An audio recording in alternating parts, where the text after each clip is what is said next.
It is a Wednesday edition of Locked On Royals on the Locked On Podcast Network. I'm your host, Jack Johnson. As always, give me a follow on Twitter at JohnnyJ_15. We've got a very fun segment to kick off the show today because I put a Twitter poll out there on the worst Royals teams of all time. I've got the results on that. Is Angel Zerpa going to be on his way to Kansas City very soon? Had another commenter ask me that question today. And lastly, what is my belief in the future for this outfield depth in Kansas City?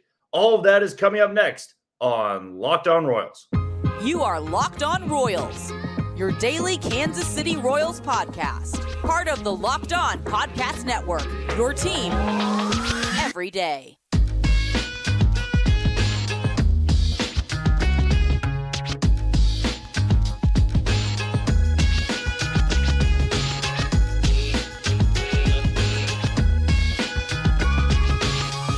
Thank you for making Locked On Royals your first listen every day. And you can check us out in all the podcasting platforms. That can be Apple Podcasts, that can be Spotify, Amazon Music, and you can always check us out on YouTube. Just be sure to hit that follow button and subscribe. We've had some big numbers over the last couple weeks. And even when you have a team like this, when they're not winning a lot of games, I still appreciate a lot of you out there wanting daily content because that's what we give to you right here on the Locked On Royals podcast. And if you followed me on Twitter before, which you can do at JohnnyJ_15, that's at JOHNYJ_15. I love to put out Twitter polls. And I love to put out Twitter polls that really get some debate stirring. And I put out two today that I'm also going to dedicate two shows to. So this first one today is going to be dedicated to the worst Royals teams of all time. Tomorrow, we're going to dedicate it to the best Royals teams of all time. Now, I only had four to pick from. If you use Twitter, that's usually what you put it at for a Twitter poll. Just four really good debate options. And I'm really blown away with how lopsided the voting is. At the same time, I think a little bit of recency bias is involved here. If you've listened to my podcast before, I've gone over multiple times about the fan base's feelings towards this team. A lot of frustration, a lot of anger. And I think for fans out there that are tired of it, you truly believe right now that this is the worst Royals team you've ever seen. Season's not done yet. We haven't even begun the second half. But I try to wrap my mind around the fact that this 2023 team can actually be the worst of all time. If you've been a Royals fan your entire life, I think that you're always going to go back to those days with Ken Harvey, Jason Grimsley, Gametime. There were the average to below average years with Angel Zerpa. There were some really good years with David DeJesus, but it was in the middle of a long 3-decade stretch of just brutal baseball. The Royals were never competitive, which is why I always have a different feeling toward those early 2000s teams as opposed to the last 5 years or so. Now, the options I gave out there to the Twitter followers, I thought were the best ones. These were the four teams that had the worst record at that point in time. These are all 100 loss plus teams. So I have the 2023 Royals. I have the 2018 Royals. I have the 2005 Royals, and I've got the 2004 Royals. If you lived through 04 and 05, you have a badge of honor in my book. So the 04 Royals will start and go upward here. The 04 Royals went 58 and 104. The 2005 Royals hold the worst record in franchise history, 56 and 106. Then I have the 2018 Royals at 58 and 104. They tied that 04 Royals team. And then I've got the 2023 Royals, who right now are 26 and 65. With a whopping 62% of the votes, the fans out there have made it clear that this Royals team is the worst they've ever seen. But I'm going to call recency bias on this. I really am. I know this team is pacing towards 116 losses, that is. I mean, that would shatter the franchise record for losses. 106 right now is the record in Kansas City. 116 almost feels unfathomable. That's how bad it is. And this team very well could lose the most in franchise history. But I don't know, man. I really don't know if I'm ever going to be able to recover from what I saw in 2004 and 2005. Those teams were bad. And then on top of that, they had these circus-like moments. I can't really say as bad as this team has been. I can off the top of my head rattle off some circus moments. There's been the miscommunication. I go to the Chicago series where it was Samad Taylor colliding with Matt Beatty in right field. Miscommunication. I remember Drew Waters and MJ Melendez having the ball drop right between them. But if you lived through the 04-05 Royals, that was like a weekly occurrence. I mean, the all-star representative who always pops up, Ken Harvey, got stuck between the tarp and the wall. He also threw a fastball through the face of Jason Grimsley. Like, these were the years we all remember and go, could it get much worse than that? And I always love to bring up the Buddy Bell quote, who, by the way, was a manager in those 05 years, the 04-05 years, that is. But specifically in 2005, the Royals had 3 managers. 3. I know it was a very dark and confusing year. 3 managers. And Buddy Bell, of course, in those mid-2000s has the, fan favorite quote of, I never say it can't get worse. And I've used that time and time again on Twitter in regards to the 2023 Royals. I never want to say it can get worse or it can't get worse. Because in reality, it has gotten a lot worse wins and losses wise than the 04-05 Royals. Those teams were further along in the win-loss column than the 2023 Royals. But a lot of it, and what I've gathered from this Twitter poll, was that a lot of you were just angry. I think a lot of you were angry with this team. Now, I'm not trying to defend this team. They're bad. They are a special kind of bad this year. But I don't know about you. If you voted for the 04, the 05 Royals, to me, it's because you voted for them because of those circus-like moments. The teams have lost 106 before. It's kind of amazing the Royals' worst season by the win-loss total is 2005, and it was only 106. The Detroit Tigers have lost 116 before. You go back to 2003 with Alan Trammell as their manager. But there's been some really bad years that kind of just fly under the radar to me. It's why I had 2018 in there. That was an unwatchable Royals team. But nobody even really voted for it because it just swept under the rug. This year it's different because you have a new manager. JJ Picoula's promoted. John Sherman you're unhappy with. It's all really coming to a head. If Mike Matheny was still here and Dayton Moore was still here, this would probably be swept under the rug a little bit more than it is right now. I think a lot of fans have that tension with John Sherman, with JJ Picoula, with the Major League Baseball draft, with the young players that aren't performing. Here's the thing, though. The 05 Royals, to me, were just, I guess, comical to watch. Now, I'm not going to say that they had bad players because there were players that really performed well in 2005. I mean, David DeJesus, one of my votes for the most underrated Royal of all time. I mean, he goes out there, hits 293, 359 with a slug of 445 and 122 games at the age of 25. The Royals have no hitter like that right now. Mike Sweeney, who some of the commenters on Twitter also pointed out how good he was. Yeah, he was damn good in 2005. At the age of 31, 122 games, triple slash of 300, 347 with 21 bombs, 83 runs driven in. Then you have good old Emil Brown with a triple slash of 286, 349, 455 slug, 17 bombs, 86 RBIs, and 10 stolen bases. There were good pieces in the lineup.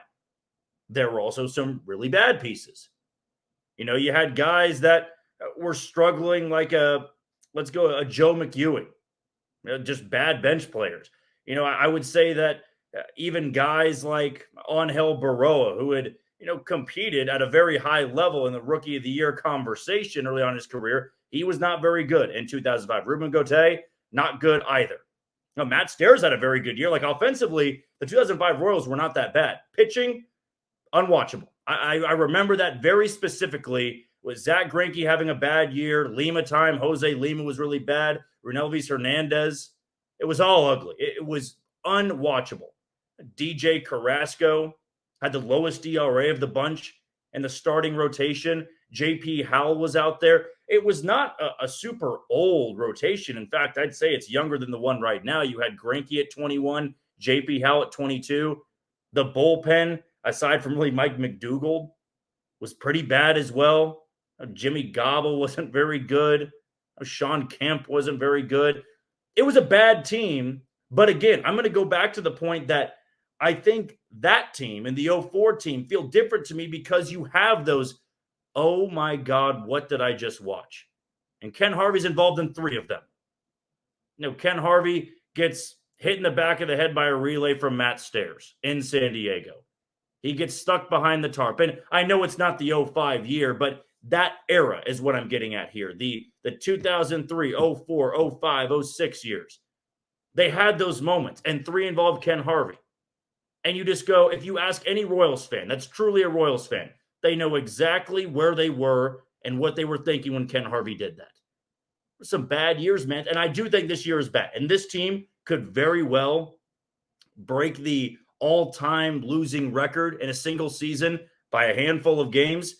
I don't know if I'll ever get there, though. If this team starts having a circus second half and those moments happen, then okay, I'll probably agree with the majority here. But I am really baffled at how many people voted for this year's team. They're unwatchable, but I really do think it's a recency bias. I think a lot of us have forgotten how bad those mid-2000s Royals teams were. And that was before they had celebrated any success. 03 was the best year they had. 94, the strike year, fantastic. Other than that, losing. Feels a little bit different now because the Royals are now 8 years removed from a World Series championship. Feels like forever ago. And this team is, I think, wildly underachieving from even the talent they have. And there was talent on the 04, 05, 06 Royals, but that to me is a year I will always remember. 3 managers, 106 losses, a brutal rotation, a brutal bullpen. But again, a lot of you out there are going to go, so what's this year then? Terrible offense, terrible rotation, terrible bullpen. At least there's just stability in the coaching staff. I get it. And I love the input. And we're going to have another segment tomorrow dedicated to who is the best Royals team of all time. But don't go anywhere because I've got another Twitter response I want to get to in our second segment here. Angel Zerpa, one of the better young left-handed guys in the minor league system right now, is coming off his injury. And after the All-Star break, how soon will we see him? That's coming up next on Locked On Royals. We are back here on Locked On Royals on the Locked On Podcast Network. I'm your host, Jack Johnson. Follow me on Twitter at JohnnyJ_15. That's at JOHNYJ_15. Before we go any further, get into some Angel Zerpa talk, let's give a shout out to one of our title sponsors today in Bird Dogs. Now, when you go and get Bird Dogs, they are incredibly comfortable. If you haven't bought them yet, you got to go out and do that today. Now, Bird Dogs, the stretch khaki shorts they have are designed to fit slimmer through the thigh and the leg, giving you a truly sculpted look. And you also get that same feeling when you have those Bird Dog shorts. They're better than the regular shorts that are made of a stiff, restricting cotton, and Bird Dogs uses anti-stink, sweat, wicking fabric that keeps you cool and dry all day long. And if you're in Kansas City and it's July and August, you know how bad that can be when you just have uncomfortable shorts. So here's what you need to do. Go to birddogs.com/LockedOnMLB or enter promo code LockedOnMLB for a free Yeti-style tumbler with your order. That's birddogs.com/LockedOnMLB or a promo code LockedOnMLB for a free Yeti-style tumbler. You won't want to take your Bird Dogs off. We promise you. It's just when you have that type of heat here in Kansas City, you need comfortable shorts. And if you don't have them, I suggest you go out and get some now with Bird Dogs. I had this tweet sent at me this morning in regards to Angel Zerpa, one of the young left-handers in the minor league system for the Kansas City Royals. Now, this was sent to me by Chance Winchester on Twitter, just asking about if he's close to Kansas City. Now, is he going to be up soon after the All-Star break? What feeling are we getting with Angel Zerpa? I tweeted this out last week. It was before the All-Star break, and how I would construct the bullpen, how I would construct the starting rotation. I believe that Angel Zerpa is a guy that you have to give ample amount of opportunity. because he is one of the younger left-handed arms. I think he fits the mold of the message they all preached back in spring training, raid the zone. I think all of us are familiar with Angel Zerpa and that start he made in Toronto when the Royals had their COVID team out there, all the young rookies making their debut and they beat Toronto. That's the bulldog that I like in Angel Zerpa. He's not scared. He's not scared to go out there and face some of the best hitters in the league, the all-stars out there. So I absolutely believe there's a fit for Angel Zerpa on this team and moving forward. What I would like to see the Royals do, because also he was on a rehab assignment, so he can only stay down in AAA so long. The numbers have been so-so, but like we've seen with the pitchers all year long in Kansas City, pretty much nobody's pitched well in Omaha. That's been the big thing here. The numbers are terrible when pitching for the Storm Chasers. But Angel Zerpa's time is coming to a close on that rehab assignment. So he's going to be eligible to be called up to Kansas City. Now, in my tweet that I had last week, I said that I'd like to go with a six-man rotation. I think that you can go with a Zach Greinke, a Jordan Lyles. You know, those are the older veteran guys you just need to have out there once every 5 to 6 days. I know the numbers aren't there. The numbers are bad. They're ugly. But you also don't want to burn out some of these guys that have never thrown more than 50, 60 innings in their big league career. So those are my 1-2 there. You know Brady Singer is going to be back out there. You know Daniel Lynch is. And then I'm going to go with an Angel Zerpa, maybe Alec Marsh mix here. Now, in my tweet, I said Angel Zerpa and Cole Ragans, but I just don't think that they're going to bump Alec Marsh or Austin Cox just yet unless one of these guys, an Angel Zerpa and Cole Ragans, forces their way into that rotation.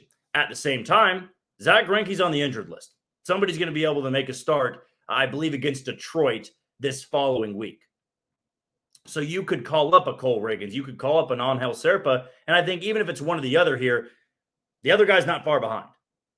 I think that both Cole Ragans and Angel Zerpa aren't getting really any better in Omaha. That this is pretty much what they're going to give you, and you get them up to Kansas City. In a perfect world, I would like to see Jordan Lyles and Zach Greinke maybe just in bullpen roles. I think you can have much more value and much more an evaluation process if you've got a rotation consisting of Singer, Lynch, Reagan, Zerpa, Alec Marsh, Austin Cox. You could go with that six-man rotation. Everybody gets a little bit longer of a rest. These guys still get every week starts. Maybe that's the way you go about it. I don't really care to see Jordan Lyles back out there. As much as I love Zach Greinke, I'm not sure it's productive for this team at this point to give him starts. Now, when September rolls around and he's kind of reaching that twilight of his career, the end of an incredible, historic career, then I would probably give him a couple more starts to close out the year, but only at home because he's much better at home unless Zach Greinke wants to snap his long road losing streak. To me, though, I'd like to go with a much younger rotation. And I think Angel Zerpa can fit into this major league rotation. I thought last year, before he got hurt, he would have been a shoo-in. He would have absolutely been one of the guys in the rotation if he was healthy. He's young. He's a lefty, can sit anywhere from 92 to 95. I think he's got a pretty good changeup, not scared, will raid the zone. He's what Matt Quatrero and Zach Bove and Brian Sweeney and Paul Hoover want with their pitchers. Don't be scared. Work on the inner half of the plate. That's what I loved about his start in Toronto last year. He's working the inside part of the plate against Vladimir Guerrero Jr., against Bo Bichette, against Lourdes Gurriel, against big-time hitters. And he's continuously going back in there. He's having sliders dip down at the back foot, change up, circle change, going away from right-handed hitters. That's the type of process I like from a young arm who's 22, 23, 24. The Royals don't really have that with some of their young guys in the rotation. Austin Cox, older prospect, couple years older than Zerpa. Alec Marsh, same deal. Brady Singer, Daniel Lynch, same deal. Ragans, a little bit older as well. Zerpa, to me, is a guy that you could maybe build around a little bit. And if it doesn't work out in the rotation, I still think there's a bullpen piece there. That's how you should be funneling some of these players out. That if you can get a player like Angel Zerpa thriving, giving you innings, then you have a guy with years of control. I've always liked a guy like Angel Zerpa. I thought he was one of those guys that flew under the radar. And then when he was brought up to Kansas City, he immediately showed that he can pitch here at the big league level. The numbers aren't really eye-popping just yet. But I also kind of liken him to a Carlos Hernandez minus the stuff here, that Hernandez was rushed a little bit through his minor league development because they just liked him as an arm. I think the same thing for Zerpa. They liked him as an arm. And he didn't get the traditional rookie ball to low A Columbia, to high A Quad Cities, to double A Northwest Arkansas, to Omaha and triple A, then to Kansas City. Carlos Hernandez jumped from high A to the big leagues, I believe. I don't think he had many stints in Northwest Arkansas if he had any. Like, he made that quick jump, and then, of course, he bounced back and forth between Omaha and Kansas City. But Zerpa, same way. They liked him a lot. That they just said, okay, we're going to put you in Kansas City, really just put your feet to the fire, throw you into the fire, and see if you can handle it. I think he can, and I think he's really, really close to returning to Kansas City. Would not shock me in the slightest if he is the guy to make that start when Zach Greinke's spot rolls around, unless Zach Greinke can come off the injured list. It was the 15-day IL after their series in Minnesota, so with that long week off, he may be able to make the start, depending on his health. But if he's not ready to go, I think it's Zerpa or Ragans. Maybe they lean towards Ragans because they're trying to build him back up instead of Zerpa, who was coming off the injured list. But both guys are very strong candidates in my eyes. The last thing we want to talk about today, right here on Locked On Royals, is this outfield. You have MJ Melendez, you have Drew Waters, you have Kyle Isbell, and you have Edward Olivares. Now, you've got 4 guys out there.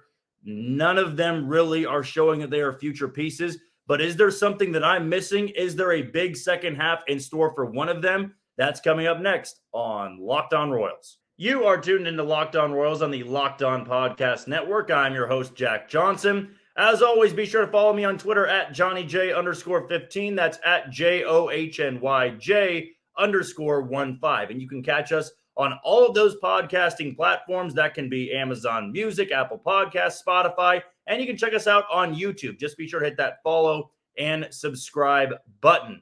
Before we dive into some outfield talk in Kansas City, let's give a shout out to what our show is brought to you by today in BetterHelp. Whether you're dealing with decisions around your career, relationships, or anything else, therapy helps you stay connected so you can move forward with confidence and excitement. Now, I've said this earlier in the week. I'm going to say it again. Just because I'm settling into a new home doesn't mean that I feel totally comfortable just yet with all the payments, the stuff that goes wrong. Sometimes I just need somebody to talk to. And if there's not somebody there to talk to, the best place to go to is to BetterHelp. It's so easy. It's quick and simple. All you got to do is fill out a questionnaire, and you can be matched up with your therapist immediately. So here's what you need to do. First things first, admit with yourself that it's okay to go to therapy. It's not thinking of yourself any less. It's not showing that you're weak. Sometimes you just need somebody to talk to about anything. It can be relationships. It can be payments. It can be about your work. And with BetterHelp, it's so easy and it's all online. So let therapy be your map with BetterHelp. So today, go visit BetterHelp.com/LockedOnMLB today to get 10% off your first month. That's BetterHelp, HELP.com/LockedOnMLB. I've been going back and forth with the outfield in Kansas City, the pieces they have, MJ Melendez, Drew Waters, Kyle Isbell, Edward Olivares. And I've thought to myself, is there any guy in there that really is a future big leaguer? And this is important because the Royals are going to have a decision to make in the offseason about how they want to construct their outfield. They went very outfield heavy in the Major League Baseball draft. And that's important because there was no depth. There really is no depth at the outfield level in Omaha, in Northwest Arkansas, in high A, in low A. There's just not enough spread around where you go, that's the future center fielder of the Kansas City Royals. That's the future right fielder. You know, the first college bat they took was an outfielder, and Carson Rockefeller. I mean, he's a guy that down the road, maybe, but I think the Royals are at a crossroads here where they believed 2 to 3 years ago Kyle Isbell was their future center fielder. They had Michael A. Taylor as a stopgap guy, and then it was Kyle Isbell.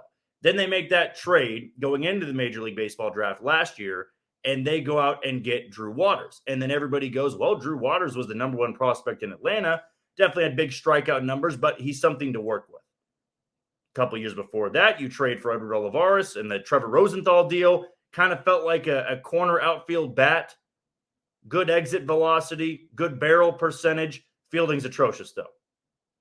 And MJ Melendez, We've already had one podcast show dedicated to him and how bad it's been for him behind the plate, out in the field, at the plate, behind and next to it. It's been ugly. So is any one of those guys a future fit in Kansas City? Any of them? I think the best chance is Drew Waters because I like the defense out there. I like the speed. He's a switch hitter. He's got good pop. He's probably got this year the most pop of anybody out there. And yes, I'm including MJ Melendez. Edward Olivares can't field well enough. And you know how much the Royals value defense.